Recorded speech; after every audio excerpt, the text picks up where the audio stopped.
fundamentais, ambas compostas por Johann Sebastian Bach. A primeira delas, o Minueto do Sol, e depois a Ave Maria.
escala musical?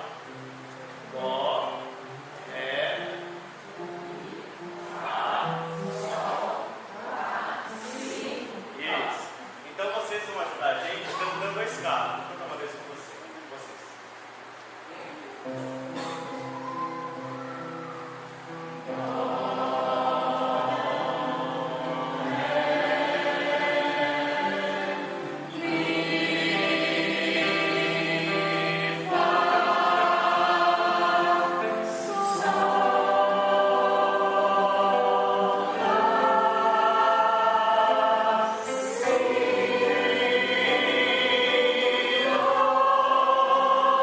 Repete.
Gente, bom dia. Eu não sei para vocês, mas a impressão minha é que eu tenho a chance de estragar amanhã, né? O coral, a camerata, talvez crie uma expectativa muito grande para o palestrante que entre depois, né? Espero atender. E não tinha como ser diferente para mim quando eu fui convidado para fazer a explanação evangélica, até pela data, eu não consegui fugir de pensar no carnaval. Inclusive fiz uma palestra essa semana exatamente sobre isso. E quando a gente vai estudar, se alguém for tentar olhar isso, as posições espíritas a respeito do carnaval, em geral são muito duras. A gente até tem bastante gente aqui que teve presente lá no Encontro Espírita em Goiás. A gente tem muitos desses encontros meio semelhante aos retiros católicos, obviamente à luz da doutrina espírita, nada mais paralelos, que fogem um pouco dessa bagunça, desse oba-oba do clima do carnaval. Mas as mensagens espíritas e as informações que a gente tem apontam muito para a dificuldade ou para aquela clima espiritual extremamente difícil e pouco proveitoso para todos aqueles que estão imersos na aura do carnaval. E, em geral, a posição espírita a respeito, ou dos espíritas a respeito disso, era um espírita não deveria curtir, dançar, brincar o carnaval, aproveitando essa época, ou o ensejo, o tempo de descanso para coisas mais proveitosas. E ao mesmo tempo que eu li e estudei eu estava estudando essas coisas, eu via e vi meus 3 filhos genuinamente brincando o carnaval. A alegria de jogar confete, fazer sujeira para depois a gente sair varrendo. Mas uma coisa pura, sem qualquer intenção diferente do brincar. E isso me colocou num dilema de até onde, entre aspas, a proibição ou o dogma que a gente cria do pode ou não pode, deve ou não deve, é realmente pensado, é realmente debatido, é realmente estudado ou interiorizado como uma opção, como uma solução ou como uma proposta de transformação e não simplesmente como mais uma regra de conduta a ser seguida e pré-definida para todos nós. Acho que o mundo dual em que a gente vive, em que a possibilidade é ou o bem ou o mal simplesmente, às vezes nos coloca nessa posição de estarmos fazendo ou o certo ou o errado, não tem qualquer possibilidade de flexibilizar ou de entender de maneiras diferentes. E aí eu tirei um pouco o foco do carnaval em si, mas resolvi pensar justamente nessa opção ou nessa possibilidade da gente olhar as nossas decisões, as nossas participações ou a nossa conduta de uma maneira mais ampla sobre a luz da doutrina espírita. E eu vou abrir a palestra de hoje, na verdade, com uma pequena fala do Cortella, num daqueles cafés filosóficos que ele faz, em que ele vai falar justamente sobre uma determinada postura ética e vai dar uma introdução para a gente discutir a questão do livre-arbítrio.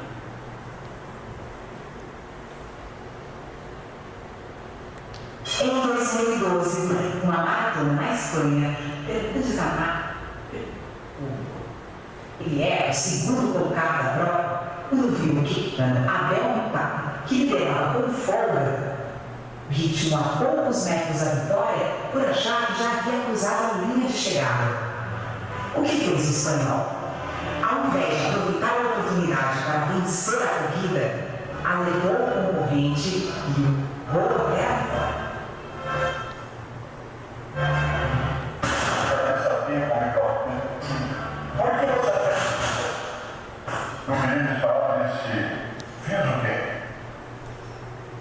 Ele não compreendeu a pergunta. Ele tem valores de conduta em que essa pergunta não faz sentido.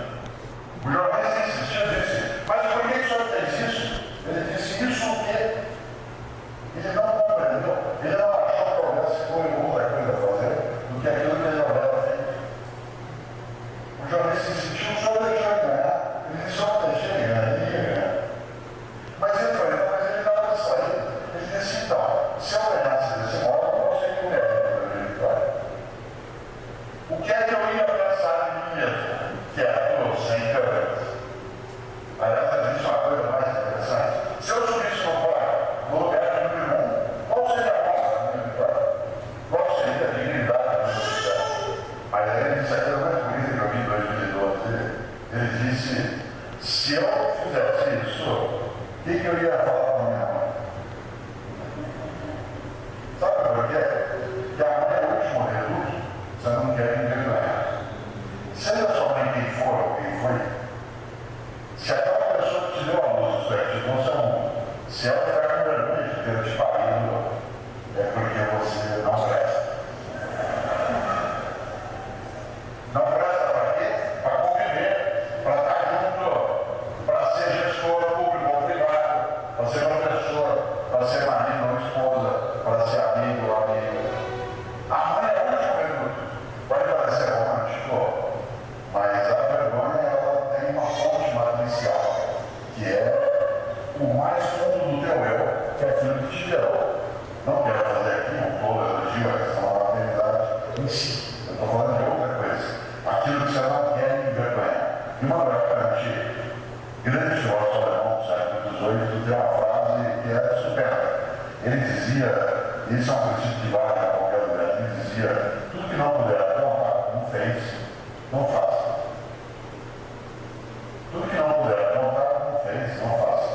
Porque se a gente falar não contar, essas são as razões para não fazer. Claro que ele não falou contra sigilo e privacidade. Ele está dizendo tudo que não puder contar, não fez. Porque se alguém ficar sabendo, vai ficar com vergonha de ter feito. Então nem faço. Nessa hora, eu citei várias vezes algumas religiões, e lembra talvez aquela que para mim é a mais forte expressão ética que eu vi, que aparece numa das cartas do apóstolo Paulo aos cristãos. Está lá no capítulo 6, versículo 12, o apóstolo dos cristãos escreveu: tudo me é lícito, mas nem tudo me convém. Isto é, eu posso fazer qualquer coisa, eu sou livre, mas eu não devo fazer qualquer coisa. O que eu não devo fazer? O que torna imunda de história, o que mancha minha trajetória, o que agride a minha comunidade, o que envergonha a mim mesmo, o que entristece minha alma. Em 2002. Bom, com a fala do Cortella, que introduz o texto de Paulo, tudo me é lícito, mas nem tudo me convém, a gente cai no tema central, ou na linha central do que a gente vai tentar discutir hoje, que é o livre-arbítrio. E eu tenho um modo bem cartesiano de conduzir o meu pensamento, eu não tenho como fugir no começo de uma definição geral do que é livre-arbítrio. E aí a gente vai direto a Kardec, proposta segura de conclusões, que diz que o livre-arbítrio é a liberdade de fazer ou não fazer, de seguir tal ou tal caminho para o seu adiantamento, o que é um dos atributos essenciais do espírito.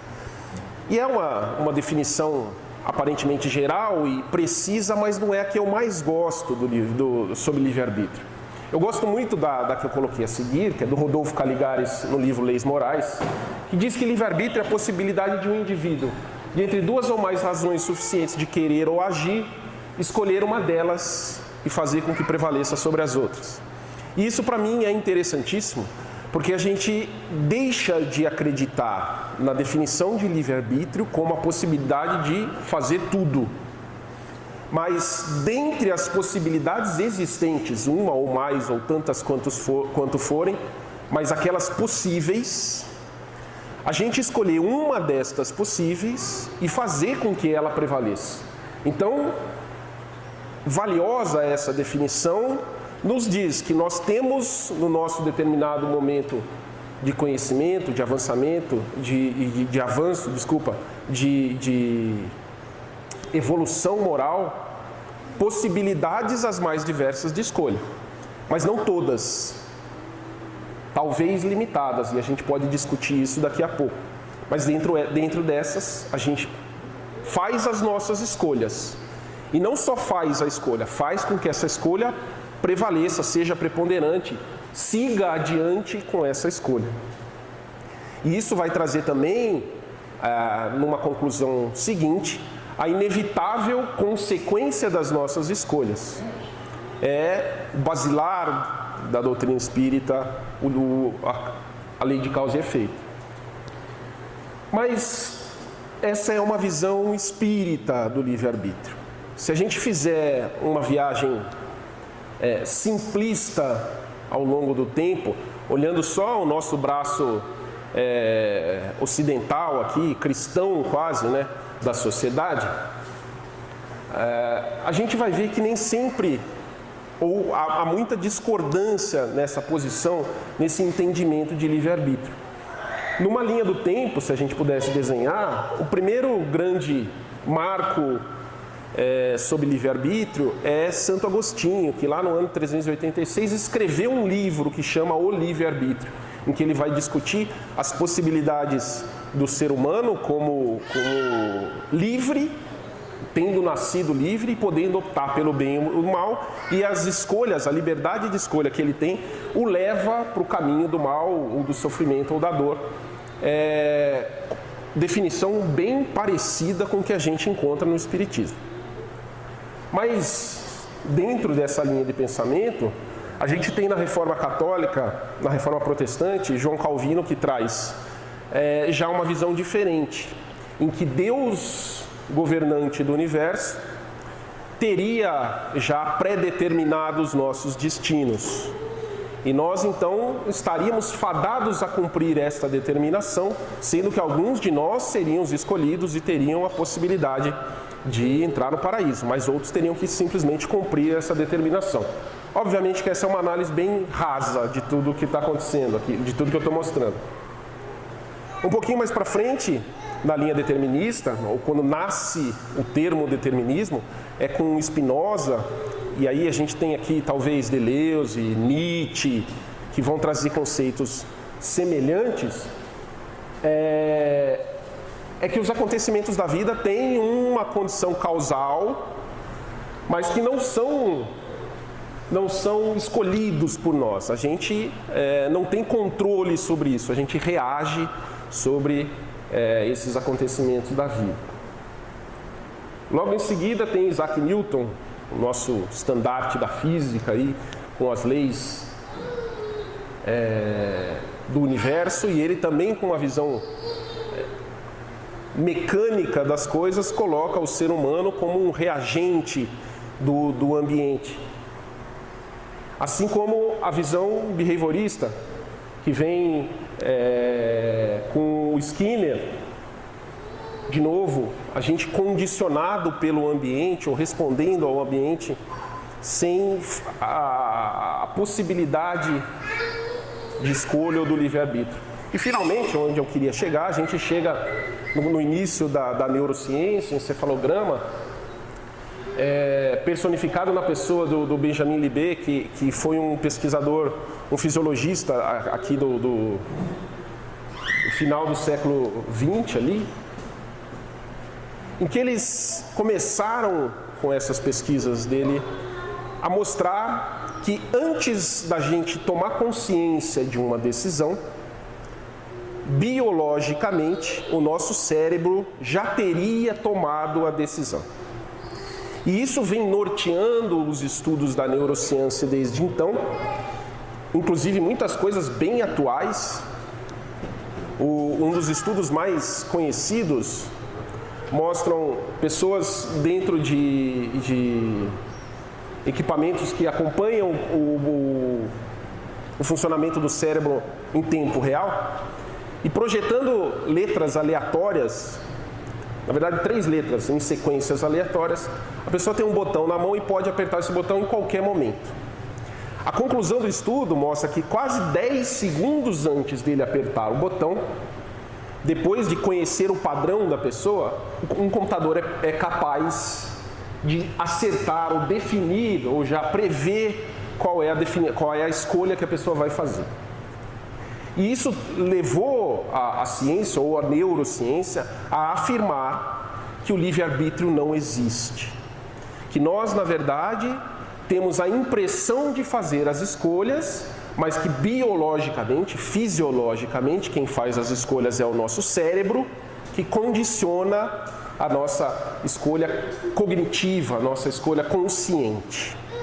Obviamente que a gente está falando de uma questão biológica, fisiológica, que em momento nenhum leva, na nossa visão espírita, em consideração o agente primário da tomada de decisão, da escolha, que seria a alma, o espírito, a mente, depende da inclinação em que a gente esteja olhando o estudo. Mas então não está considerando esse pequeno componente da escolha que seria quem talvez, ao nosso ver, dispare a real escolha, que condicione a máquina biológica do nosso corpo. Mas nessa visão da neurociência, já pergunta Kardec para os espíritos: o homem tem livre-arbítrio nos seus atos? Ou ele está condicionado como seria uma máquina? Né? Responde os espíritos na questão 843. Tem a liberdade de pensar e de agir. Sem o livre-arbítrio, o homem seria uma máquina. E a gente não está muito distante de conhecer artifícios que talvez pudessem funcionar perfeitamente bem como o nosso cérebro. Eu tenho um exemplo aqui, por exemplo, de um videozinho de separação de tomates. Não sei se vocês já viram isso. Como separar tomates verdes e vermelhos, a velocidade da máquina. Através de visão computacional, um computador faz a seleção pela diferença de cor entre os tomates verdes ou qualquer outro corpo estranho e os tomates maduros. Será que o nosso cérebro estaria predeterminado, estaria programado para fazer escolhas desse jeito? Se a gente recebe uma informação, a gente simplesmente processa como foi programado e entrega uma resposta. De acordo com a neurociência, sim. Difícil a gente condicionar essa visão sabendo a diversidade dos seres humanos que a gente encontra. Como explicar a diversidade dos seres humanos que a gente tem em torno de nós mesmos? Mas mais do que isso, mais difícil a gente aceitar isso, conhecendo o que a gente já conhece. As informações trazidas desde a época de Jesus e depois pelo Espiritismo, reforçando isso, a possibilidade que a gente tem como criaturas de Deus de trilharmos o nosso próprio caminho, nos coloca na condição de agentes e não reagentes. E aqui, se a gente admite então a existência sim do livre-arbítrio, ainda que isso de alguma maneira possa ser limitado, condicionado pela nossa condição, pela nossa biologia, pela nossa existência, pelo nosso ambiente, pelas nossas relações familiares, isso é o que acontece. A gente não tem, como já falamos no começo, todas as possibilidades de escolha, né? A gente faz isso com as nossas crianças. Você não pergunta para uma criança, olha, o que você vai comer hoje? Pode escolher o seu cardápio. Certamente construiria algo entre bolo, doces e bolachas. Mas você limita o livre-arbítrio. O que você quer hoje? A cenoura ou a vagem? Dentre as possibilidades de escolha dela, ela faz a escolha. E assim a gente também. Às vezes, como eu falei, condicionados ou limitados pelo corpo físico, pelo cérebro neurológico, pelas condições sociais, mas ainda assim donos das consequências da nossa escolha. Se a gente admite isso, é quando a gente cai finalmente na proposta inicial da nossa explanação de hoje, que é Paulo que escreve na sua primeira carta, lá na capítulo 6, versículo 12, tudo me é lícito, mas nem tudo me convém. Já naquela época, em sua visão, essa possibilidade ou essa construção de que nós somos livres para fazermos as nossas escolhas. Nós não temos e não devemos simplesmente estar condicionados a normas de conduta, a relações pré-estabelecidas ou rótulos do certo e do errado. Aqui foi quando eu cheguei na definição final minha do carnaval. O espírita deve pular o carnaval? Não deve? Pode? Não pode? Tudo me é lícito, mas nem tudo me convém. Eu posso fazer o que eu bem entender, sabendo das minhas limitações, das minhas potencialidades, do ambiente que me envolve, das relações que eu posso ou não posso estabelecer e sabendo que eu vou ser responsável por essa escolha que eu estou fazendo. Esse é o mais importante.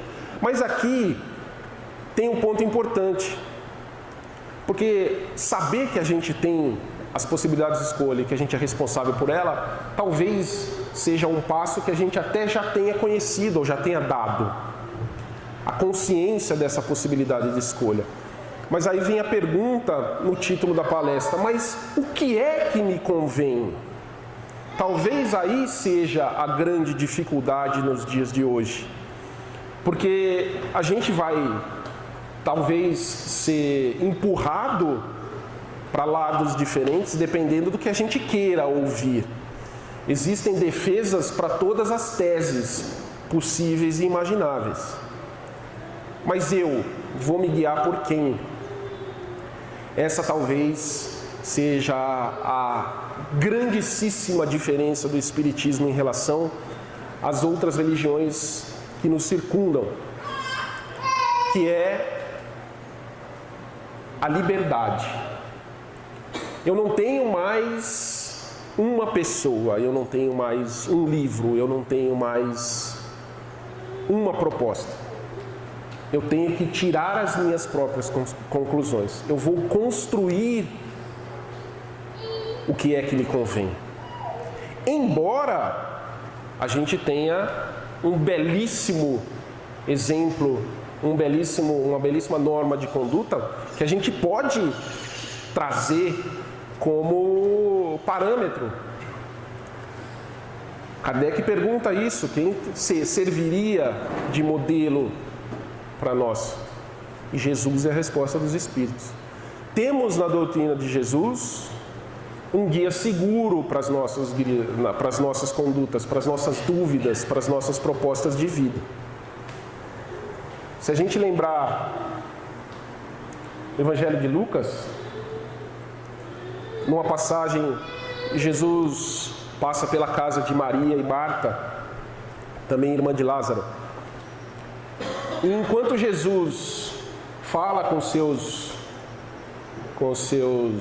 ouvintes ali, Maria se senta para ouvi-lo também. E Marta, tarefada, correndo atrás das coisas da casa, em determinado momento se volta para Jesus e fala: Jesus, não te incomoda que Maria não me ajude com as tarefas que eu tenho que fazer? Diz para ela me ajudar. E Jesus então fala: Marta, Marta, você está muito preocupada, muito atarefada, mas Maria escolheu a melhor parte, a que não lhe será tirada. Talvez essa seja a nossa deixa. A gente, podendo tudo, como diz Paulo, vive as atribulações do dia. É o trabalho, é a casa, é a família, são as dificuldades as mais diversas. E a gente tem que atender. Não à toa nós vivemos no mundo em que vivemos, em que a necessidade da subsistência é latente para todos nós. A gente tem que trabalhar, a gente tem que ganhar dinheiro, a gente tem que comer, a gente tem que educar. Muitas as tarefas, mas não são as únicas e talvez, espiritualmente falando, não sejam a mais importante. Será que nós estamos, como Marta, esquecendo da melhor parte? Não que ela tenha esquecido, ela foi bem lembrada por Jesus. Não há conclusão da história, a gente não sabe se depois ela não sentou e ouviu também. Mas será que nós estamos lembrando da melhor parte? Será que nós estamos aproveitando essa melhor parte da melhor maneira possível? A gente tem hoje à nossa mão essa possibilidade de transformação. E eu não digo aqui, uma hora que a gente venha no centro ouvir a palestra, ou tomar um passe, ou participar de um grupo de estudo, mas da transformação real. Será que a gente está aproveitando, depois de mais de 2000 anos de ouvirmos essas mensagens, será que a gente está aproveitando esse conteúdo em prol de nós mesmos? Será que a gente de verdade está fazendo que tudo isso convenha a nós mesmos? Como espíritos imortais que somos, criados simples e ignorantes, mas que jamais iremos ter um fim, talvez a gente não viva o senso de urgência. Se não tem fim, pode ser agora, pode ser amanhã, pode ser nas próximas encarnações. E realmente pode. Eu posso deixar para amanhã o que eu não quero fazer hoje? Posso. Mas o que a gente não fizer hoje vai ficar inacabado, nos causando dor e sofrimento até o dia que a gente se propuser a resolver. E essa dor, esse sofrimento, essa dificuldade não são castigo, não são expiação, como a gente às vezes coloca no sentido pejorativo da palavra. São uma escolha nossa. Eu escolho permanecer sofrendo porque eu não quis mudar aquilo que eu podia mudar. Eu não quis reconstruir aquilo que um dia eu ajudei a destruir. Assim sendo, a doutrina espírita nos entrega a chave da nossa vida. Eu não preciso do Márcio, eu não preciso do Kardec, eu não preciso de ninguém para a transformação. Eu posso utilizar isso tudo para me ajudar, mas não mais eu tenho em quem colocar a culpa. Me mandaram fazer assim, achei que era que eu deveria seguir X, Y, Z, não mais. A gente não tem como alegar ignorância. Somos responsáveis por nós mesmos. E assim sendo, que a gente utilize esta responsabilidade da melhor maneira possível, construindo para a gente as possibilidades de crescimento, adiantamento, de transformação, com o máximo da nossa potência, da nossa capacidade e também das nossas limitações.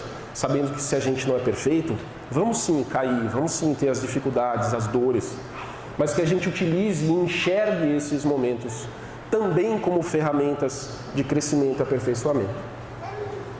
Espero que a gente carregue a mensagem de Paulo de que tudo nos é lícito, mas nem tudo nos convém, não como uma ameaça, mas como uma possibilidade de transformação e responsabilização sobre os nossos próprios atos. Obrigado pela paciência e até uma outra oportunidade.